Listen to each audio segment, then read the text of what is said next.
dikk nañ ci wax ak ñi nga xamante ne ñooy waa àdduna si ndax sëñ Touba foofu la àgg kon bu ñu koy defal lu toll nii fépp waaye nekk ci àdduna si rek war ngaa xam ne kat bis bi ñu ngi koy waajal fii ci dëkk bi. dikk nañ itam ci programme bi foog naa mën nañ koo tënk ci tënkit mu gàtt day mel ne jublu gi rek moo di delloo si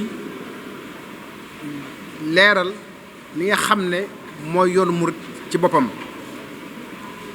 fondement yoon wi identité yoon wi ak lu yoon wi ak lan mooy jëm yoon wi ak li nga xam ne loolu ko sëriñ bi bëgge woon loolu nag dañ koo def ay pàcc bokk na ca pàcc boo xam ne day aju ci wàllu jàngat ci wàllu koom lan la ci yoon wi def ci téeméeri at yi jàll am ca pàcc boo xam ne day ñëw ci jàngat ci wàllu xam-xam jàng ak jàngale ak yar lan mooy ci taxawaayu yoon wi ci at yi nga xam ne jàll na am ci pàcc boo xam ne daa mel nañ ko jagleel li nga xam ne mooy dëkkub Touba ni màggee gi gaawee ak ni muy doxee ak loolu yan conséquences lay am loolu aussi dikk nañ ci ginnaaw buñ am waxtaan yi loo xam ne jagleel nañ ko kii di Cheikh Mouhamadou Moustapha nga xam ne moom moo indi woon sëñ bi fii njëkk a wuutu sëriñ bi te bés bi itam moom moo ko sosoon ak nag dénkaane bu am solo bi nga xam ne sëñ bi dénkaane woon ko ci muy dénkaane mujj ci fukki fan yi ak juróom benn ca njaareem kon foog naa ci tënk loolu mooy waxtaan wi. maa ngi yëkkati ay nuyoo ak sant ak ziar jëmale ko ci sama kilifa yu sell yi nga xam ni ñoo nekk ci boppu comité de pilotage bi te ñu ràññi sëriñ Cheikh Mbacke sëriñ Abdou Aziz Bara mi nga xam ne mooy président bi ànd ak sëriñ Moustapha am sëriñ Cheikh Gaynde Fatma sëriñ Ousmane feggoo ak itam sëriñ Abdoul Ahad mu sëriñ Cheikh Gaynde Fatma mi nga xam ni moo yore communication bi. bu ngeen gisee jataay bi nag sama ay wax maa ngi koy tënk rek ci lenn nat ci jëm ci defin wi waaye détails yëpp ak programme yi dama koy bàyyi sëñ Bassirou Niane moom dina ko mën a àggale. xam ngeen ni bés bi lan moo tax ñu defe ko ni dimension bi mu am lan moo ko waral xam ngeen ni ku tedd ki Xaadimu Rasuul dafa juddu ci kippaaru sunna Seydina Muhammad alayhi salaatu wasalaam gémmee ci amul farlu ci digganteem ak boromam teel a àgg lool ci boromam ba yonente bi alayhi salaatu wasalaam ràññi ko am lu mu sàkku ci moom te li mu sàkku ci moom moo di mu yeesalal ko sunnaam si sallallahu alayhi wa sallam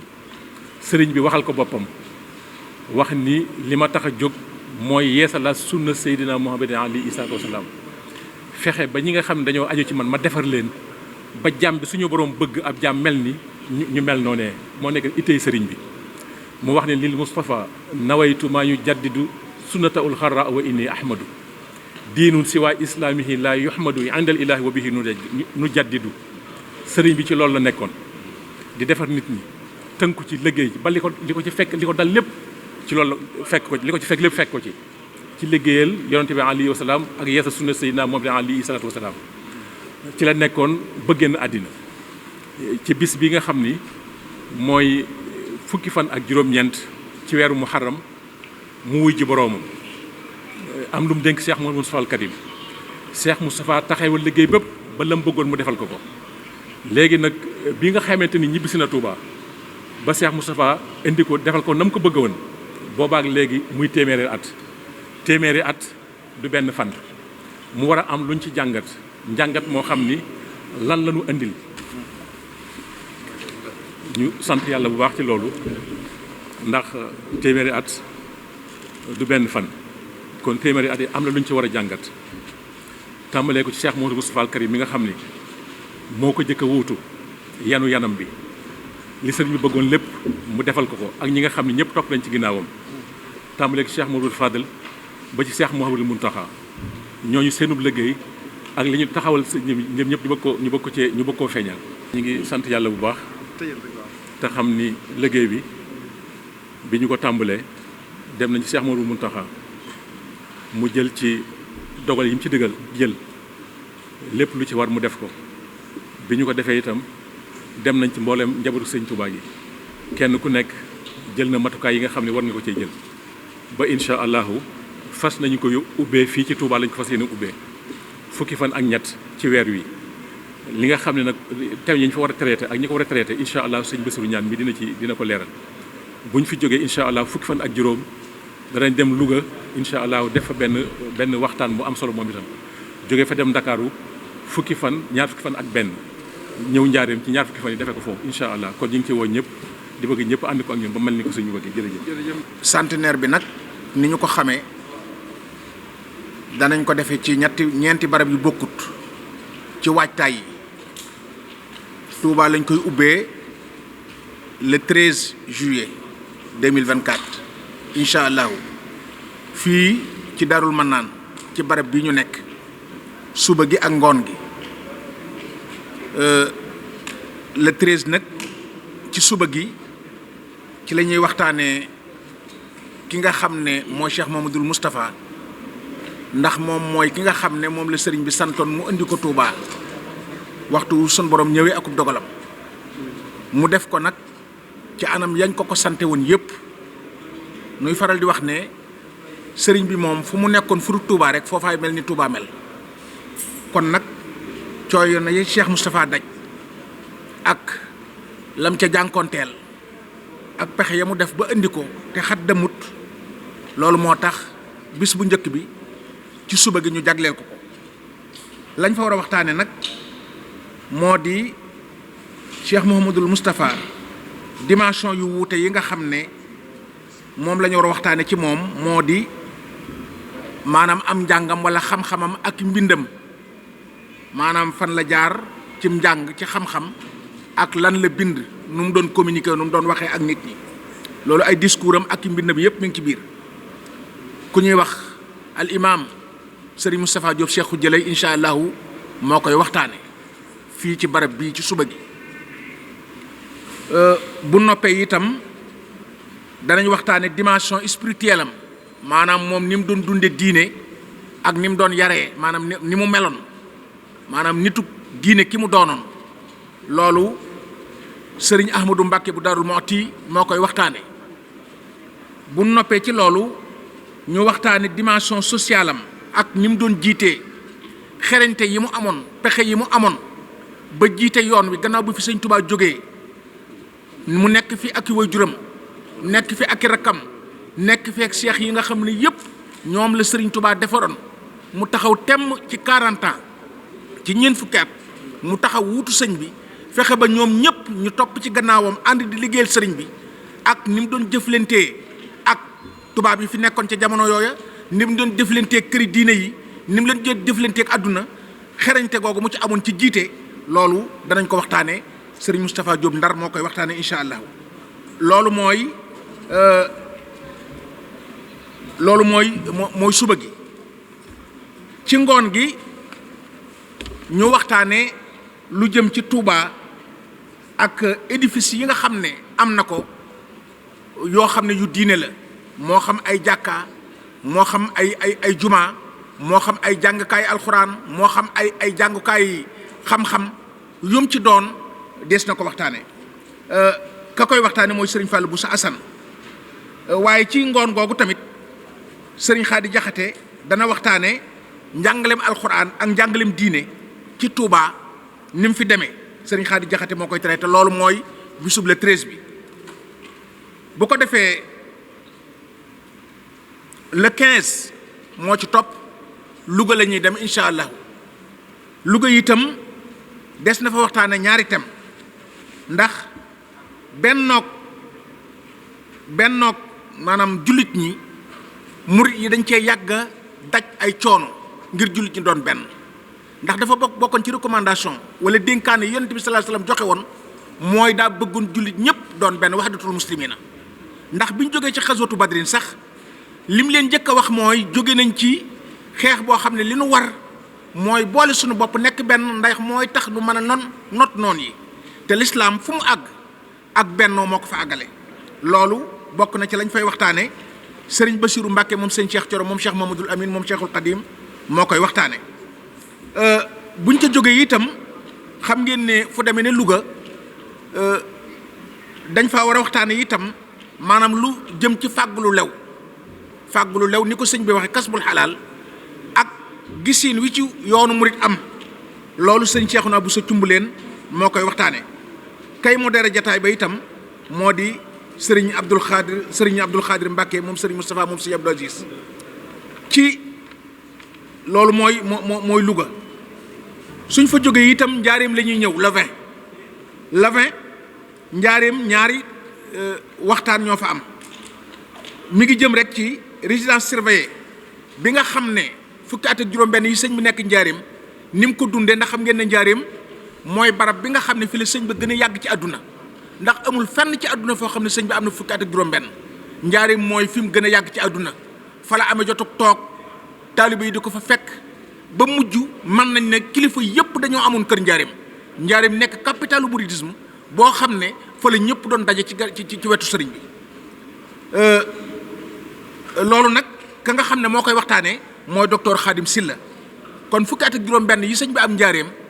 sëriñ Khadim Silla moo koy waxtaan docteur Khadim Silla buñ fa jógee itam sëriñ Mbàkke Abdourahmane dana waxtaanee ci thème boo xam ne moo jëm ci xutbatu wam sa sin ndax xam ngeen ne sëñ bi ci fukki fan ak juróom-benn ci weeru muharram 1346 ci tàkkusaan gannaaw tàkkusaan la mujj génn ci mbooloo ba mu génnee itam te dajale mbooloo ma ba ñu daje dafa am benn xutba benn waxtaan woo xam ne moom la waxtaan ak ñoom waxtaan woo nag waxtaanu dàggatoo la ak waxtaanu dénkaane gannaawam solo su waxtaan woowee am moo tax ñu wax sëriñam Mbàkke Abdourahmane ne ko na ko waxtaane waaye dugalaale ci nag maanaam ñibbisi sëñ bi ndax ba loola amee ba mu fatu génnaatut ci mbooloo ba ni ko fi sëñ Modou Moussa jële indi ko Touba ci lay enchaîner nag waxtaan ci pexe yi sëñ Modou Moussa def ba indi ko Touba ña ko fekkee ak indi gaag na mu demee loolu lépp ci la koy waxtaane loolu mooy njaareem waaye njaareem xam ngeen ne sunu mbokki Baay Faal yi ci le 19 lu jiitu la leve ji le 19 dafa am ngont moo xam ne ngontum Cheikh Ibra Fall la ndax biñ ko waxee xalif général des Baay Faal te yëgal ko dañ cee bëgg lool mu am yéene itam ci mobiliser mbooleem daayiri sikar yu aju ci kër Cheikh Ibra ci ngoonu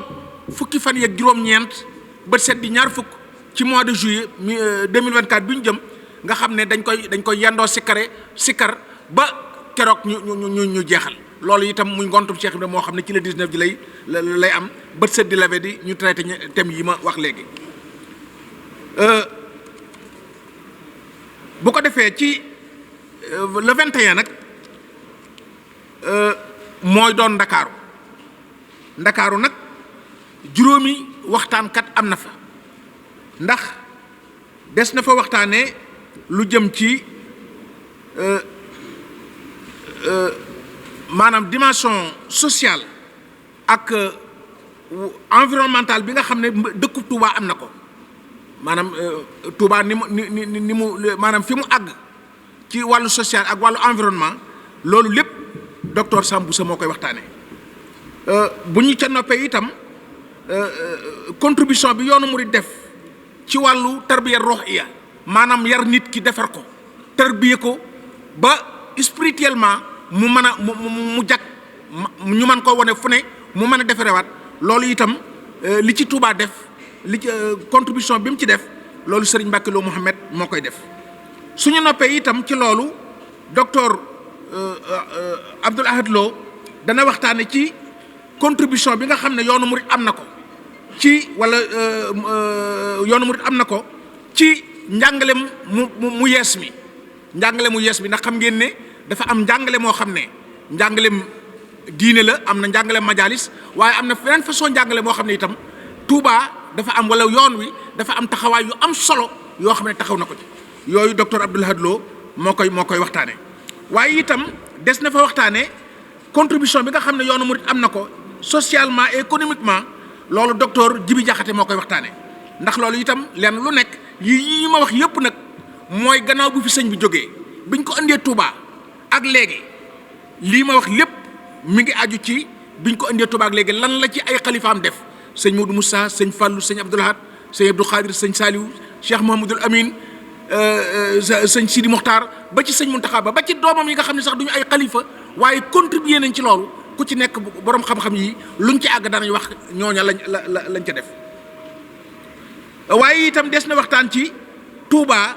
ci développement bi mu am maanaam nga xam ne yokkute gi muy yokku loolu docteur Cheikh Gueye moo ciy waxtaan ki nga xam ne nag mooy modéré jataay boobu mooy Serigne Mamor Hamdi kon loolu mooy waxtaan yi nga xam ne mooy am ci ñu tàmbalee ko Touba ba Ndakaaru waaye xam ngeen ne bu ñu màggalee ba ci suba yi ba ci suba itam am na cérémonie religieuse boo xam ne dañ koy amal mooy bisu màggalu Daaru Xudus gi ba ci suba sa boo xam ne li ñu waxtaanee Touba ci le 13 waxtaane ko Louga le 15 waxtaane ko Njaaréem ci le 19 ak le 20 waxtaane ko Dakar le 21 loolu am na tënk bu ci commission culturelle bi di def boo xam ne ci cérémonie religieuse boobu lañ koy gaarale waaye itam kilifa ya fa teew danañ ca sànni kàddu moo xam ne xalif général des mourides yabal moo xam ne autorité yabal waaye itam Serigne Ahmadul Muxtaar dana fa yëkkati kàddoom kon loolu mooy jëmmi cérémonie religieuse bi kon loolu mooy programme bi nga xam ne tënkoon nañ ko ñu di ko jot li ci commission culturelle bi nga xam ne Serigne Modou Bara Mbacké moom Serigne Abdou Khadim moom Cheikh Mamadou Amine moo ko jiite te ñu am ngant ñu sant ma jot li ko asalaamaaleykum wa rahmatullahi wa barakaatu. Of Cheikh Ahmadou Bamba Mbacké Khadimur Rasul, we are addressing the world to inform the world that we are about to celebrate the centennial of Cheikh Ahmadou Bamba since his return to Allah back in 1927 according to the Gregorian calendar,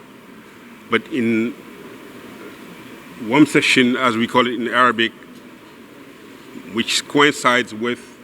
the Hijri calendar, which will be the Wamtashin, coming up, coinciding with July 19th, 2024. I have on my right Serigne Cheikh Abdoul Aziz Mbacké, who is the chairman of this committee, who is my cousin, and also on my right, Cheikh Abdou Lahad Mbacké Gaïndé Fatma, who is the communications director of this committee and of this event, which will take place from the 13th of July to the 21st of July. And further on my right, I have Serigne Ousmane Mbacké, who is the chair of this committee also, the co-chair of this committee, who is in charge of dispatching the different tasks that we are assigned to perform in perfection. So we are celebrating the centennial. 100 years ago, Cheikh Ahmadou Bamba assigned his son, Cheikh Muhammad Mustafa, and commanded him to take his body to Touba, here where we are speaking from, the capital of the Mourides. Something that we thought could never happen because of the confrontation between the French colonial power for a duration of 33 years between Cheikh Ahmadou Bamba himself and the colonial power. For 33 years, this man waged the greatest non-violent war in human history. And for this reason, he was under the subject of extreme persecution in the hands of the French colonial power, in detention, in exile in Gabon for almost 8 years, back to Senegal, in Mauritania for almost 4 to 5 years, and then in house arrest in Chain Jolof, then in Diourbel for 15 years. So all in all, we are talking about 33 years during which this man refused to shed blood. And he commanded his disciples throughout the world, up to today, to wage a peaceful war and engage a dialogue between us and those who think we are on the wrong path. We are about to enter the phase of interfaith dialogue. He had the mission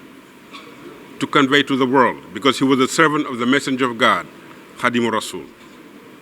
And the messenger of God, peace be upon him, received the Quran through divine revelation. He could not have written the Quran. He did not write the Quran. And I'll give you one example. The Quran says, we have sent down iron in which there is great might. You go to chapter 57 of the Quran, verse 26. The messenger of God said that Allah told him, we have sent down iron. Today, in the scientific world, all scientists agree that iron, even though is found in the earth, is not originated from the earth but was sent down from above. How could the messenger of God know this particular detail about the metal called hadith in Arabic? And for that reason, the Sheikh himself, in response to that fine and subtle indication in the Quran, when he was about to go to the colonial court in 1895, went through Koki and asked for a steel tablet. A steel tablet going back to the Quran itself, who said, we have sent down iron. These are fine details that we must investigate with care to be able to convey that to the world so that the world understand what we are conducting, what we are doing. So it'll be opening on the 13th of July in Touba, then in Louga, and in Dakar, where we will invite the diplomatic corps to attend the exhibitions, I should say, that will be highlighted and where we'll exhibit things you have never seen. We'll explain things you have never heard about this man and the greatest nonviolent war that was ever waged in the history of humankind. Therefore, the Magal itself, which was held by Sheikh Muhammad Mustafa under the command of his father, Sheikh Ahmad Bamba Mbake, will be held here in Touba, which will mark the closing ceremony after the 21st, of course, here in Touba on July the 27th, 2024. With those remarks, I remain yours for any questions that might be asked for those who are in Sub-Saharan Africa, in Europe, and in North America and Latin America. Assalamu alaikum wa rahmatullah. Donc nous vous remercions de votre présence qui témoigne de l'intérêt que vous portez à cette importante manifestation que nous conduisons sous le ndigal de Cheikh Mouhamadou Mountakha, toute la famille de Darou Khoudoss, toute la famille de Cheikh Mouhamadou Bara, mais toute la famille de Serigne Touba, de ses frères et de ses différents chers. Donc c'est vous dire que c'est toute la communauté mouride qui, comme un seul homme, en tout cas, est aujourd'hui réunie pour célébrer le centenaire du retour à Touba de Cheikh Ahmadou Bamba. C'est dire 20 Muharram 1346, 20 Muharram 1446, 100 ans, un siècle, un temps que l'on peut considérer suffisamment long pour les mortels, mais relativement court pour les institutions. Mais c'est un temps, et vous conviendrez avec moi, qui est largement suffisant pour procéder à une évaluation. Et donc c'est à cette évaluation-là que nous allons nous atteler pour le centenaire de Cheikh Ahmadou Bamba. Le thème général défini, la confrérie mouride, 100 ans après le rappel à Dieu de son fondateur. Réalisation, défis et perspectives futures. C'est ça le thème général. Nous allons d'abord décliner les aspects liés à l'identité, aux fondements et principes de la confrérie avant d'aborder sous forme de panel sous 4 axes. D'abord, nous allons parler de l'éducation et de l'enseignement religieux et spirituel. Nous évoquerons également le développement socio-économique de la Mouridia. Nous parlerons aussi du développement fulgurant de la ville de Touba et nous terminerons par les défis et les perspectives. C'est dire qu'aucun aspect de la vie du Cheikh ne sera laissé en rade. Et donc les jeunes générations qui n'ont pas connu le Cheikh, qui n'ont pas connu les premières générations qui ont vécu avec lui, vont y trouver donc une source d'inspiration inestimable. Et le comité de pilotage, à travers ces thèmes ô combien importants et novateurs, entend donc revisiter l'œuvre de Cheikh Ahmadou Bamba. L'objectif est de permettre au plus grand nombre d'en tirer profit. Et le Cheikh lui-même a écrit « Dieu m'a donné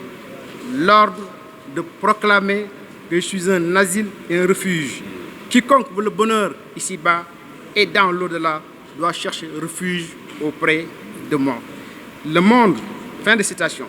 le monde traverse aujourd'hui des périodes troubles marquées par des conflits dans plusieurs régions du monde. Une jeunesse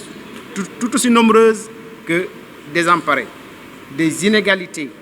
des injustices, la montée des extrémistes, les violences de toutes sortes, etc., etc. Et donc aujourd'hui, le monde a plus que jamais besoin des enseignements de paix, des enseignements de tolérance,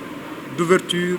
de bonheur, des enseignements de félicité, de retour à Dieu, de droiture, de piété de Cheikh Ahmadou Bamba. Et donc ce sont ces enseignements-là que nous voulons revisiter à travers ce centenaire de Serigne Touba. Cet enseignement apparaît comme un antidote capable de parer à tous ces fléaux que j'ai cités tout à l'heure. Et c'est donc conscient de tout cela, avec la légendaire mansuétude de Cheikh Mouhamadou Mountakha, qu'il a instruit Serigne Ahmadou Mokhtar d'organiser les festivités du centenaire du retour à Touba de Cheikh Ahmadou Bamba, qui va s'étendre du 13 au 21 juillet dans un premier temps, avant d'être clôturé le lendemain du Magal de Darou Khoudoss et qui va coïncider certainement avec le 27 juillet. C'est ainsi que nous serons donc le 13 juillet à Darou Manane, ici même dans cette salle. Nous serons à Louga le 15 juillet, à Diourbel le 19 et 20 juillet, avant d'aller à Massalikul Jinan le 21 juillet, Inch'Allah. Et donc tout sera clôturé le lendemain du Magal. Donc c'est ainsi que le bref résumé que je voulais vous faire en français. Donc en tout cas pour faciliter votre travail et permettre donc d'avoir des éléments divers et variés pour donc pouvoir traiter l'information. Nous vous remercions.